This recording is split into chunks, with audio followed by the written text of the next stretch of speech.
Hello folks, this is 2024 February, March session paper 1, 2 and the question number is 13. It is of the chapter forces about rotation. It is a rod is pivoted at one end. Initially the angle theta of the rod to the horizontal is 0 degrees. So we have got a rod like this, horizontal. It is pivoted somewhere around here. So if I have this line here which it depicts the horizontal, the angle between the rod and this thing is theta is equal to 0 degree. The weight of the rod causes a moment m about the pivot. So the weight of this rod is like this.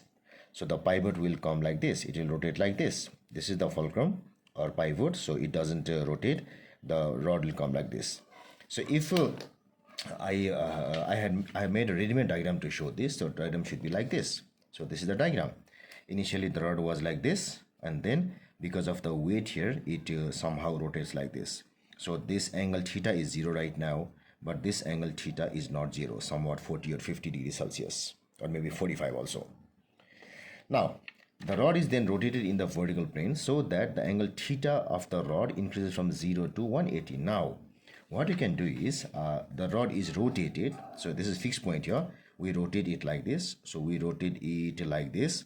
So while doing this, it says the angle can vary from 0 to 180 degrees. Which graph shows the variation of m with theta? So moment is m. Moment m, which is we can say it as torque or moment itself. So which graph shows the variation of m with theta? So before that, let us remember the formula for this m. The moment of a force is equal to F into R into sine of theta. The real formula was. So F is the applied force. Here it is the weight. R is the radius, or let us say R is the distance between. R is the distance between. So here in this diagram, this will be equal to R. This will be equal to R. R is the distance between the point of application of force and the fulcrum, or the pivot. R is the distance between the point where force applies from the fulcrum. So this is R. And sine theta is, the theta described in the definition was angle formed by the direction of force with that of R. The angle theta means the angle between the direction of force and that of R. So for example, if I have a rod like this, if I have a fulcrum like this, and if I apply force like this, and if this is R, then theta will be equal to this theta, acute angle, this theta. Here it is somehow different. Theta is a different angle. So theta is the angle between this R and horizontal. Now if so, the angle that we need here is this angle. This angle is the acute angle between this direction of R and of force. Acute angle between the direction of R and the force. We need this angle. So let us say this angle is alpha.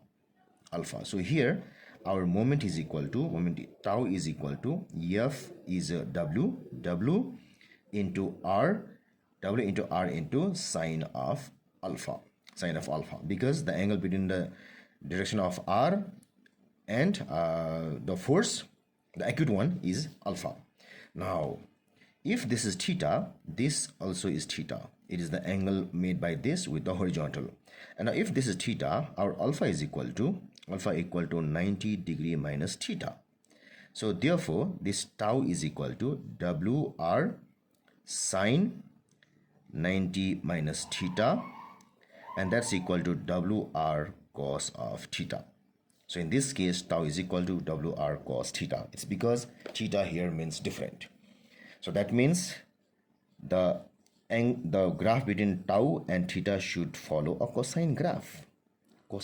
So cosine graph means the only possible choice is choice number D, because this shows m is constant, which is not possible.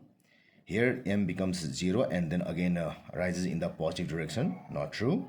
Here m decreases uniformly, not true. And here it becomes negative, but in a varied manner, in a cosine graph manner. So that's why choice number D is the correct choice.